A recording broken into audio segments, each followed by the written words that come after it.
Senhor que está nos altos céus, Senhor, rogando, olhando, intercedendo, Senhor, e julgando o mundo, Pai.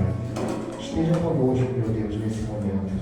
Que o Senhor possa me usar, Senhor, como um canal da Tua Palavra, Senhor. E que nesse momento o Teu Santo Espírito, Senhor, esteja abrindo os nossos corações, Senhor, para receber a Tua Palavra e a Tua mensagem. Amém. Que o Senhor possa continuar conosco hoje e sempre. Em nome de Jesus te peço. Amém. Amém. Feliz sábado a todos. Feliz sábado. Muito obrigado mais uma vez pelo convite. Ontem, sempre um aprendizado para mim quando venho aqui falar, pregar a palavra do Senhor. E hoje, agora de manhã, nós vamos começar essa mensagem abrindo o livro de Mateus, capítulo 24. Então, quem está com o seu celular, com a sua Bíblia e quiser abrir o livro de Mateus, capítulo 24, nós vamos ler do versículo 42 ao versículo 44.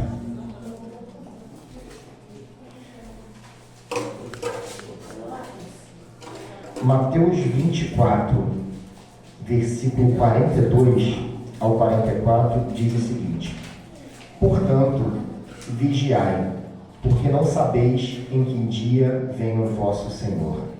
Mas considerai isto: se o pai de família soubesse a que hora veio o ladrão, vigiaria e não deixaria que fosse arrombada a sua casa. Por isso, ficai também vós apercebidos, porque a hora em que não cuidais, o Filho do Homem virá. Aqui, irmãos, eu quero começar essa manhã perguntando para a igreja algo que eu já me pergunto algumas vezes. Se Cristo voltasse hoje, você estaria preparado? Eu costumo me fazer essa pergunta. Se Cristo voltasse hoje, eu, Augusto, estaria preparado para passar por todos os eventos finais que está na promessa de Deus, que vão acontecer? Então, nessa manhã eu quero começar com essa pergunta. Se Cristo viesse hoje, você estaria preparado? Porque, irmãos, nós hoje vivemos um mundo onde tudo acontece com muita velocidade. A palavra de Deus diz que no fim dos tempos haveriam guerras, rumores de guerras, fome, a maldade se espalharia e aumentaria no mundo, desigualdades, indiferenças. E hoje, quando olhamos o mundo em que vivemos, já vivemos tudo isso.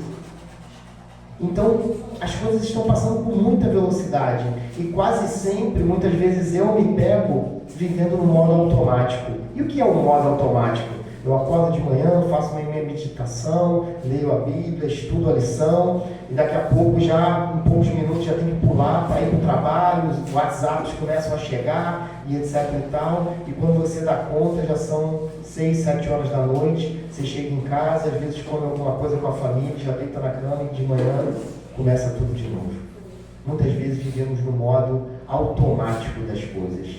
E essa palavra, que é uma palavra de aviso sobre a volta de Cristo, ela é um dos grandes pilares da nossa igreja. O maior pilar, o pilar central da igreja adventista, ele fala sobre a volta de Cristo, sobre o advento de Cristo. Eu me lembro que quando comecei a estudar a Bíblia, e as pessoas falam assim: nossa, você é adventista, né? Lá é uma igreja que fala muito do Velho Testamento. Eu falo assim: poxa, para mim foi ao contrário. Eu vim para a igreja adventista pelo livro de Apocalipse, que quando eu comecei a estudar pelo Novo Tempo, eu fiquei simplesmente encantado, que ali eu ouvi coisas que ninguém nunca tinha me dito. Então, o grande pilar da nossa igreja é o pilar do advento de Cristo, é o pilar da volta de Cristo. E aqui, irmãos, eu quero abrir mais um livro, que é o livro de João.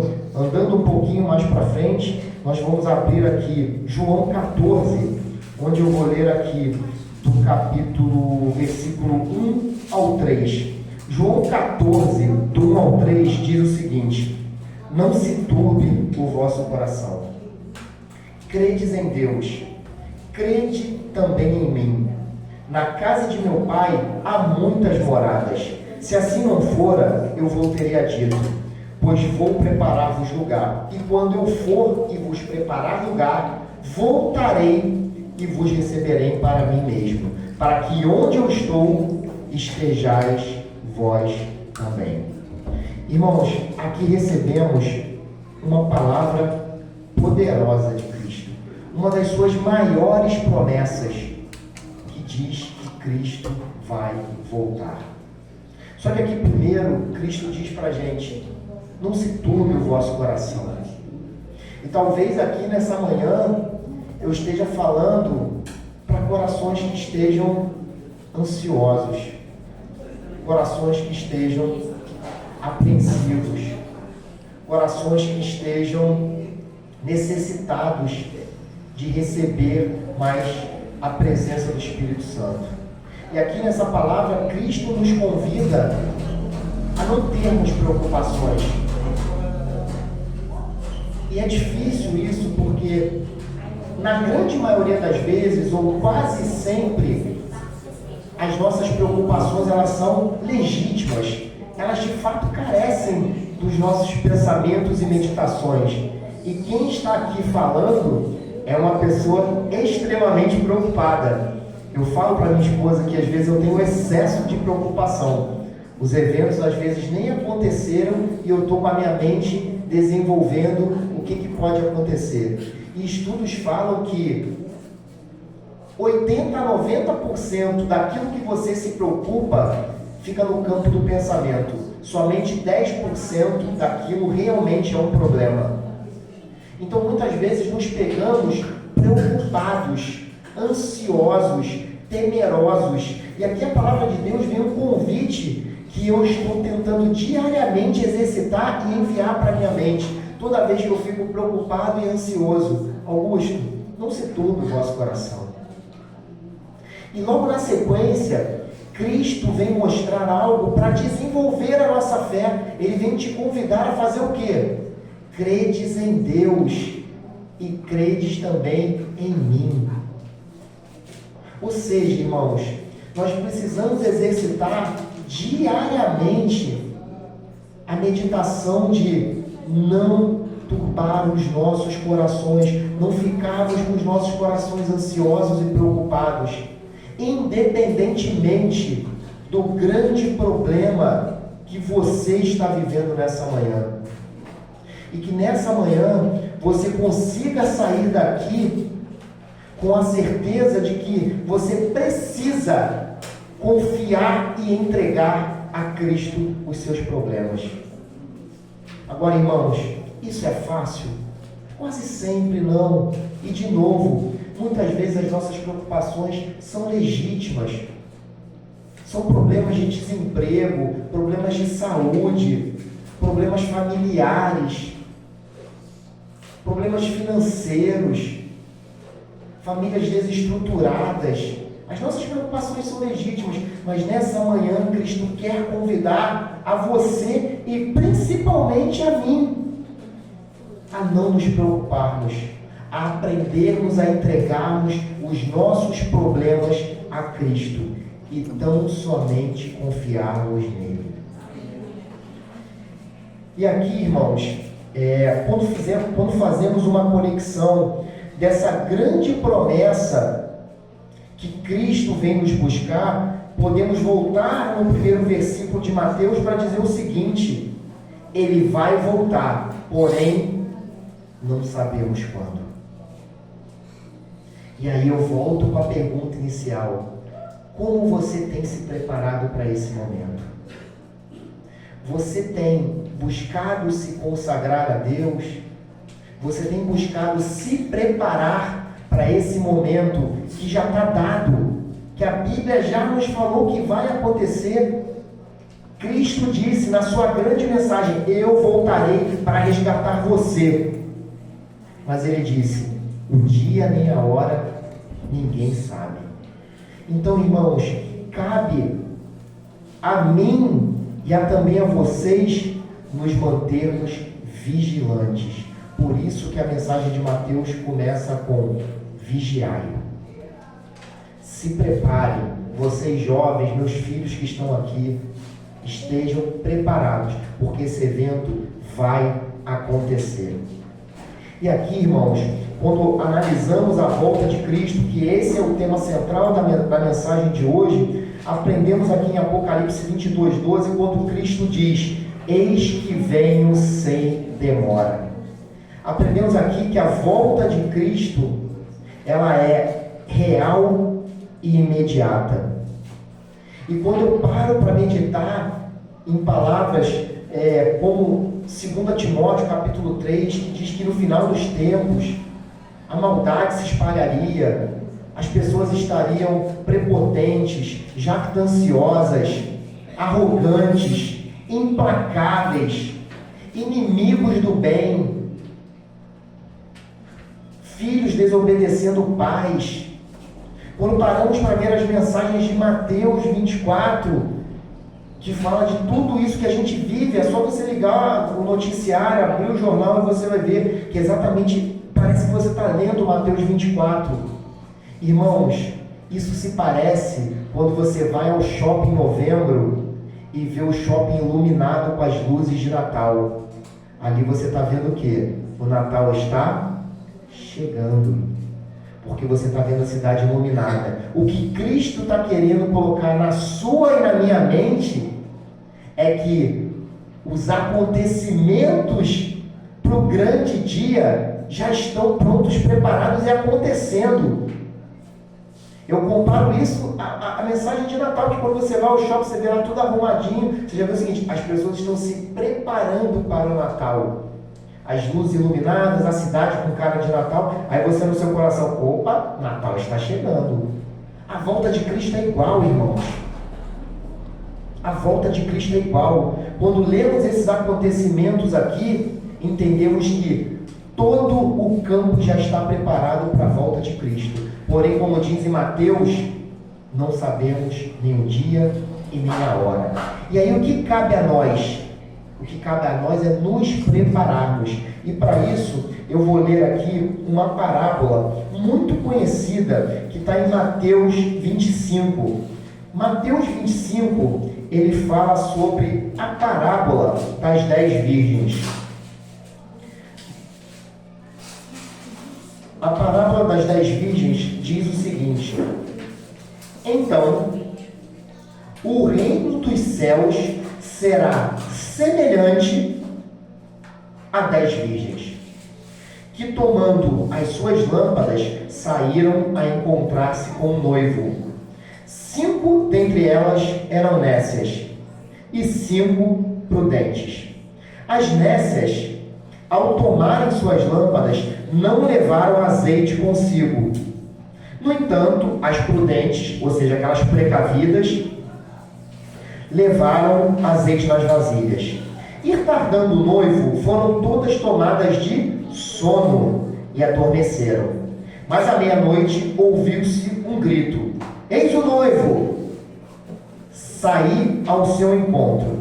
Então se levantaram todas aquelas virgens e prepararam as suas lâmpadas. E as nécias disseram às prudentes: dai-nos do nosso azeite, do vosso azeite, porque as nossas lâmpadas estão se apagando. Mas as prudentes responderam: não, para que não nos falte a nós e a vós outras, ide antes aos que o vendem e comprai-o. E saindo elas para comprar, chegou o noivo, e as que estavam apercebidas entraram com ele para as bodas, e fechou-se a porta. Mais tarde, chegaram as virgens nécias, clamando: Senhor, Senhor, abre-nos a porta. Mas ele respondeu: em verdade vos digo que não vos conheço. De novo, vigiai, porque não sabeis o dia nem a hora. Irmãos, aqui a parábola diz que as virgens têm semelhança com o reino dos céus. Quando olhamos para a nossa igreja, todos nós somos crentes, tementes a Jesus Cristo. Ou seja, todos nós temos a misericórdia do Senhor, temos aqui a promessa de irmos para o céu. Aqui a comparação de Cristo quando diz das virgens, porque elas eram mulheres que tinham fisionomia de piedade, eram mulheres puras, eram mulheres virgens, ou seja, Cristo aqui coloca todo mundo no mesmo nível, como estamos aqui hoje, todos nós, na mesma igreja, pregando a mesma palavra e etc. Porém, Deus começa a separar as mesmas pessoas que têm a mesma característica de serem virgens. Lembre-se que ele começa a parábola dizendo que as virgens se assemelham com o reino dos céus. E qual é a mensagem principal que Deus quer deixar aqui? As virgens prudentes se prepararam para o grande momento da chegada do noivo. E aqui eu me pergunto, quantos de nós estamos nos preparando para a chegada do noivo? E aqui ele faz a comparação do azeite. E quando analisamos o azeite, podemos entender aqui que o azeite é ter uma vida consagrada, que o azeite é ter uma vida se santificando, ter a presença do Espírito Santo. Por que que as virgens, ao acabarem o azeite, foram pedir azeite para as outras e as outras não vou emprestar? Porque a fé não se empresta. Eu não consigo emprestar a minha fé para outra pessoa. A falta do azeite aqui é a falta de consagração, é a falta de preparação, é a falta de levar uma vida diariamente no caminho do Senhor. E quando se perceberam que deu a meia-noite e um pequeno sinal que o noivo estava chegando, o que as virgens nécias, imprudentes fizeram? Vamos sair para buscar o azeite. E talvez nos tempos de hoje fique uma palavra de advertência para aqueles despreparados que vão esperar aquele grande dia para saírem e irem comprar o seu azeite. E aqui a parábola diz que o noivo chegou e a porta se fechou.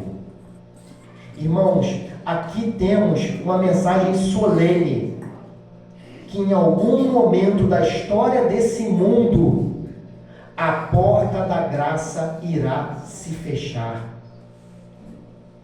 E que nessa manhã, cada um de nós possamos estar preocupados não preocupados, estarmos preparados com os nossos azeites, para que o noivo chegue e estejamos prontos, preparados para a volta de Cristo.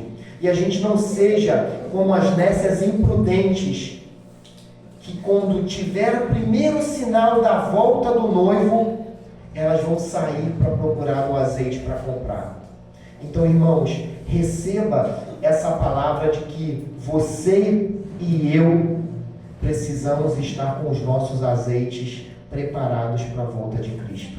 E nada mais é que estar levando uma vida de comunhão diária com Deus, uma vida de oração, uma vida de estudo da palavra e principalmente uma vida de oração. E aqui, irmãos, qual é a principal evidência de uma vida consagrada? Qual é a principal evidência de uma vida em comunhão com Cristo? A principal evidência é você ter uma vida de fato preparada junto com Cristo, uma vida separada do mundo. Em 1 Pedro, capítulo 1, versículo 15 a 16, Cristo nos diz: sede santos, porque eu sou santo. Aqui, irmãos, Cristo não está dizendo para mim nem para você que você deixará de ser um pecador. Pelo contrário, em pecado eu fui concebido e em pecado eu vou morrer. Eu não vou levar uma vida de pecados, mas eu vou morrer na condição de pecador. O que a palavra de Deus aqui diz é: sede santos, seja separado. Seja separado. E aí eu me lembro agora de Salmo 1, que diz: Bem-aventurado aquele que não segue na sugestão, no caminho do ímpio. Bem-aventurado aquele que não senta na mesa dos escarnecedores. Aprendemos aqui durante o estudo da escola sabatina sobre os 3 jovens de Babilônia que tiveram uma vida separada. Temos o exemplo de Daniel, que mesmo vivendo nas cortes do palácio, teve uma vida separada. E assim temos inúmeros exemplos de pessoas que viveram no mundo e tiveram uma vida separada. Pessoas que não se corromperam. Então, irmãos, a evidência de uma vida consagrada é ter uma vida separada e preparada para a volta de Cristo. Costumo dizer, irmãos, que a gente tem que viver, fazer planos como se Cristo fosse voltar daqui a 200 anos. Sonhar com a faculdade dos nossos filhos, pensar nos netos, pensar nos bisnetos, pensar na compra da casa própria, pensar em adquirir um bem. Isso não é pecado. Não é pecado. Cristo, Deus, tem o prazer de abençoar. Cristo ama abençoar os seus filhos. Porém, irmãos, temos que viver como se Cristo fosse voltar essa noite. Então faça planos para o futuro. Faça planos para a sua vida. Viva uma vida alegre, uma vida feliz. Cristo quer que você usufrua, que você viva feliz, que você viva os prazeres desse mundo que Ele criou e que um dia foi contaminado pelo pecado. Cristo deseja que você seja feliz. Mas Cristo quer que você viva uma vida santificada, separada, se consagrando diariamente para Cristo e se preparando como se Ele fosse voltar nessa noite. Irmãos, o livro de Hebreus 12, 14, ele diz: segui a paz com todos e a santificação, sem a qual ninguém verá o Senhor. Então, irmãos, citamos exemplos aqui de que cada um de nós podemos fazer. Vimos exemplos de pessoas na Bíblia e vemos exemplos aqui de irmãos nossos que levam uma vida dedicada ao caminho do Senhor. Pessoas que com poucos recursos fazem muita coisa.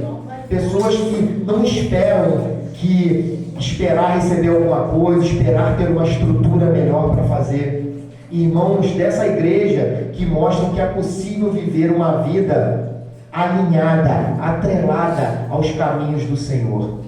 E aqui aprendemos na palavra de Hebreus que sem a santificação ninguém verá o Senhor. E qual é a nossa missão, irmãos, quanto igreja? Qual é a nossa missão quanto noiva ativa do Senhor? Vamos abrir Mateus capítulo 28, um pouquinho mais para frente. A gente estava na parábola das 10 virgens, aqui no 25, a gente vai para o capítulo 28 e a gente vai ler do versículo 19 ao versículo 20, que diz o seguinte, ele fala da grande comissão. Jesus, aproximando-se, falou-lhes, dizendo: toda a autoridade que me foi dada no céu e na terra, ide, portanto, fazei discípulos de todas as nações, batizando-os em nome do Pai, e do Filho e do Espírito Santo, ensinando-os a guardar todas as coisas que vos tenho ordenado. E eis que estou com todos os dias, até a consumação dos séculos. Ou seja, irmãos, nesse momento, Deus espera de você e de mim que a gente possa levar o Evangelho para essas pessoas. E talvez você esteja aqui se perguntando: poxa, que nem Moisés, né? Eu tenho a língua presa, mas eu não tenho habilidade, eu não sei dar estudo bíblico.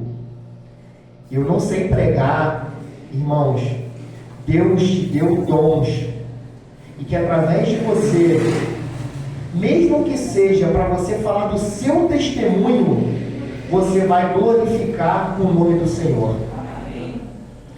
Citamos exemplos aqui, o Zé Carlos falou de almoço, eu tenho exemplos muito parecidos. Eu tive um chefe que ele veio trabalhar comigo, ele veio do Rio, e ele era divorciado, então ele ficava muito sozinho aqui, e nos finais de semana eu convidava ele para ir na nossa casa. E a gente começou a inserir ele nas nossas agendas, e a gente sempre ora, né, nas refeições, e eu tenho o hábito de orar também quando almoço fora, enfim. E aí a gente começou a orar, e ele veio almoçar lá em casa, jantar e etc. E uma vez ele me chamou para almoçar na casa dele. Ele falou assim, vamos almoçar na minha casa. E eu achei que como o poder de Cristo, ele tem a capacidade de tocar nas pessoas. E aí quando ele botou a comida, ele falou assim, vamos fazer uma oração primeiro? E ele não tem religião nenhuma, não tem igreja, não frequentava lugar nenhum. E aí eu falei assim, poxa, faz você. Ele, não, faz você. Ele ficou um pouco, né, sem habilidade. E aí eu fiz a oração. Mas eu achei aquilo tão impressionante como o Espírito Santo, ele espera que cada um de nós, através de pequenas atitudes, o que eu fiz ali? Nada. Eu simplesmente agradeci a Deus. E ao ele me ver agradecendo a Deus, ele também se sentiu tocado. Eu tenho um segundo testemunho. Há 2 meses atrás a gente foi na casa de uns amigos em Teresópolis, e a gente começou a falar de Deus, etc e tal. Eles vivem, né, alguns problemas conturbados, familiares, e nas horas das refeições, eu não estava na minha casa, eu perguntei, vocês se incomodam da gente fazer uma oração? E aí começamos a orar. A gente ficou lá, acho que 2 dias ou 3, não é isso? Na casa dele era um feriadão. E eu sei que no último dia, no domingo de manhã, o marido perguntou assim para mim, só pode fazer a oração quem é da igreja? Eu falei assim, não, de forma alguma. Então eu gostaria de orar.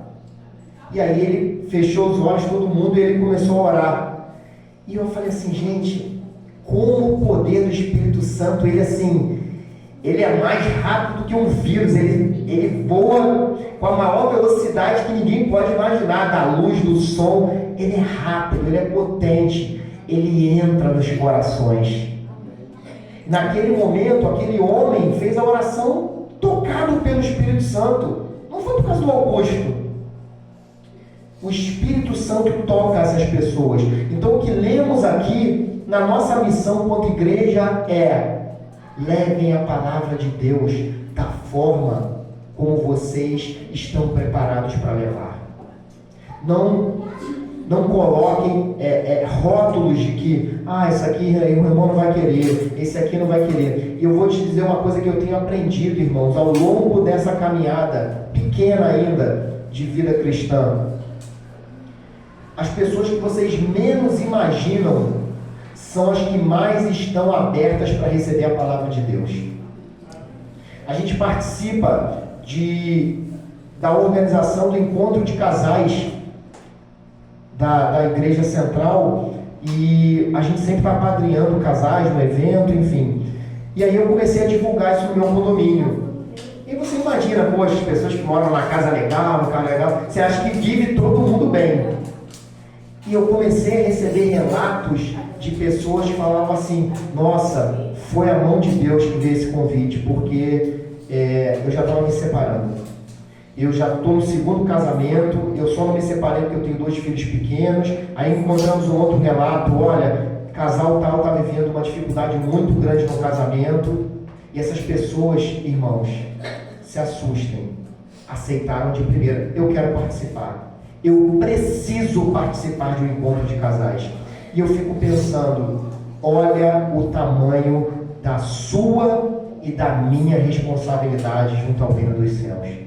A gente, irmãos, quanto adventistas, fomos levantados por Deus para pregar sobre a volta dele, para falar sobre a volta dele, nem que seja para você dar o seu testemunho do que Deus fez por você, de como Deus te salvou. E é o testemunho que eu conto na minha vida, que Deus me tirou das trevas. Eu fui espírita mais de 30 anos, uma vida. O que muitos não têm de idade, eu tinha de espiritismo. Eu costumo dizer que eu tenho mais tempo de espiritismo do que de igreja, que eu só tenho 5. Isso é um testemunho. Então, dê o seu testemunho com autoridade, porque ele é seu. É sobre a sua história, é sobre o que o Deus fez por você, é sobre o que Deus está fazendo por você. Se você quiser pregar sobre as questões de saúde, fale como Deus te curou de alguma doença quando você deixou um alimento. E use essa palavra, esse livro, com sabedoria, para que ele seja uma ponte para as pessoas alcançarem a Deus, e não que ele seja uma arma para você dar na cabeça das pessoas. Porque se talvez algumas pessoas comem algumas coisas que você não comia, ou que você não come, foi porque Deus te ensinou isso.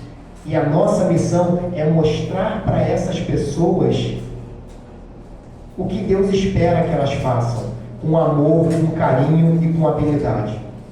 Então, irmãos, que vocês possam, através dessa grande missão que Deus nos deu de sermos uma igreja ativa, que a gente possa pregar o Evangelho a Cristo. E aqui eu já caminho para o encerramento, mas eu gostaria de ler uma palavra que está em 1 Tessalonicenses, que é o nosso grande alvo. Eu vou ler aqui 1 Tessalonicenses, do capítulo 5, eu vou ler do versículo 1 ao 6. 1 Tessalonicenses 5 diz o seguinte: irmãos, relativamente aos tempos e às épocas, não há necessidade de que eu vos escreva, pois vós mesmos estáis inteirados com precisão de que o dia do Senhor vem como ladrão de noite. Quando andares dizendo paz e segurança, eis que lhe sobrevirá repentina destruição, como vem as dores do parto, e aqui está para dar a luz, e de nenhum modo escaparão. Mas vós, irmãos, não estáis em trevas, para que esse dia como ladrão vos apanhe de surpresa. Porquanto vós todos sois filhos da luz e filhos do dia. Nós não somos da noite, nem das trevas. Assim, pois, não durmamos como os demais.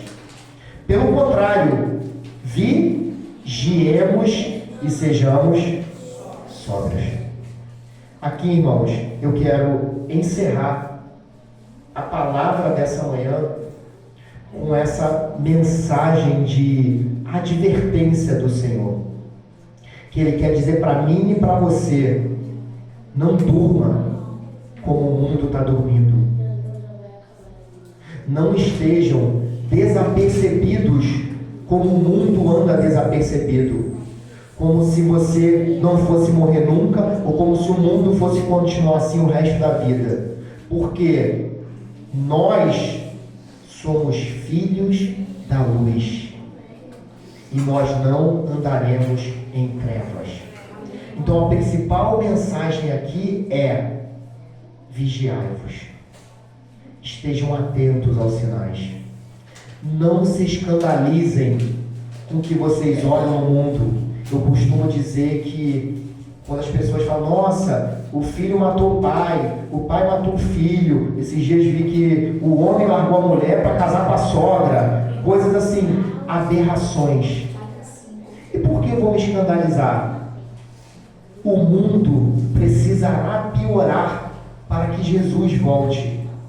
E de novo, eu não estou dormindo como o mundo está, porque nós temos esse livro aqui, que eu e você devemos meditar na palavra dele, orar e nos consagrar e nos santificar, porque diferentemente do mundo, nós não seremos pegos de surpresa. Então, irmãos, eu quero terminar essa mensagem com a palavra que começamos em Mateus 24. Vigiai. Vigiai. E se nessa manhã você está se perguntando, assim como eu, será que eu estou pronto?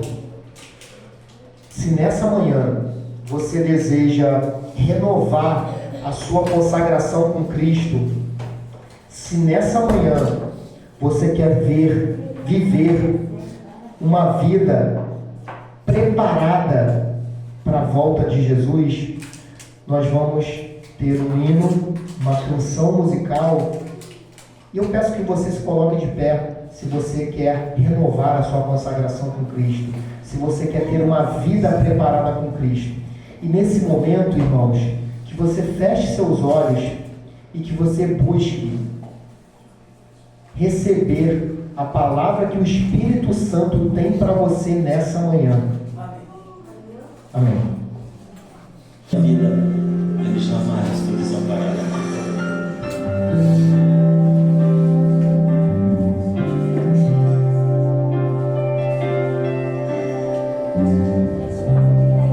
Começando com as mulheres.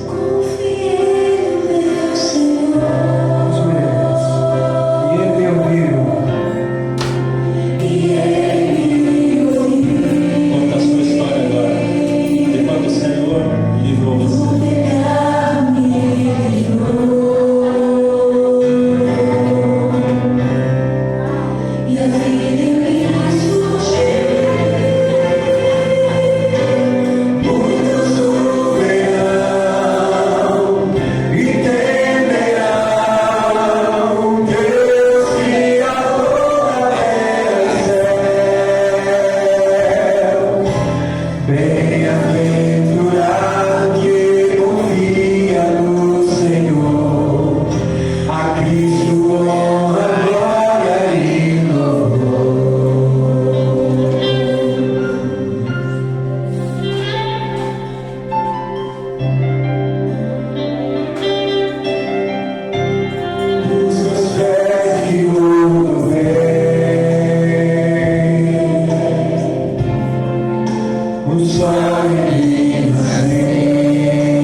Pai Santo querido, obrigado, Senhor, pela mensagem da Tua volta ter encontrado os nossos corações, Senhor. Obrigado porque a Tua mensagem um dia alcançou cada um de nós, Senhor. Mas o Senhor ainda tem ovelhas, Senhor, fora do Teu aprisco. Pessoas sinceras, Senhor, que estão espalhadas nesse mundo, aguardando, Senhor, essa mensagem.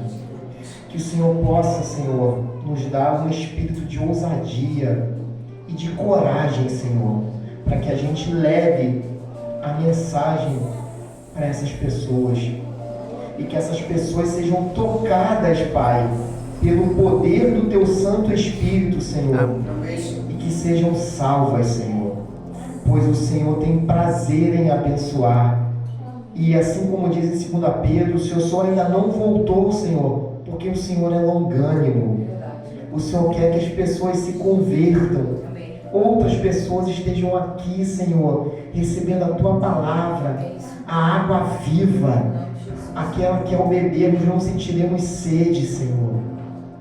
Por isso, Pai, estamos aqui enquanto igreja, Senhor, querendo cumprir a Tua missão, Deus. Nos dê coragem, Senhor, pois os covardes não herdarão o reino dos céus. E para sermos, Senhor, para que possamos, Senhor, pregar a Tua palavra num mundo tão contrário, precisamos da coragem do Teu Santo Espírito. A coragem de Paulo, a coragem de Silas, a coragem de tantos discípulos, João, José, Josué, tantos homens e mulheres, de Ruth, de Esther, enfim, Senhor, precisamos dessa coragem para ir em frente, Senhor, com personalidade, com espírito de ousadia, e que a gente não se misture num mundo tão contaminado. Daqui a pouquíssimo tempo, Senhor, o mundo terá que se decidir se vai ficar com a marca da besta ou com o selo de Deus. E nesse momento precisaremos de coragem. Coloca em nós um espírito de coragem, Senhor, amém, por favor. Esteja conosco, Senhor. Leva o Teu povo, Senhor, para casa. Que dê a eles uma semana maravilhosa, abençoada, de vitórias, de projetos serem concluídos, Senhor, de sonhos sendo realizados, de curas sendo feitas, Senhor, na vida dessas pessoas. Cada coração nesse momento, Senhor, clama a Ti um pedido, ó Pai. Atende, Senhor, atende, por favor, Senhor. O Teu povo clama, o Teu povo espera, Senhor. E que ao longo dessa semana, vitórias possam ser alcançadas pelo Teu povo. Amém. Aquele que busca um emprego, que encontre. Aquele que busca a cura, que seja curado. Aquele que está sobrecarregado, ansioso, deprimido, que ele possa ter ânimo e seja levantado pelo poder do Santo Espírito, Senhor. E enquanto isso, ó Pai, que possamos vigiar, que a gente não durma como o mundo dorme, porque somos filhos da luz. Obrigado por tudo, Jesus. Te consagramos, Senhor, te agradecemos por tudo que o Senhor fez por nós nessa manhã. Em nome de Jesus, amém.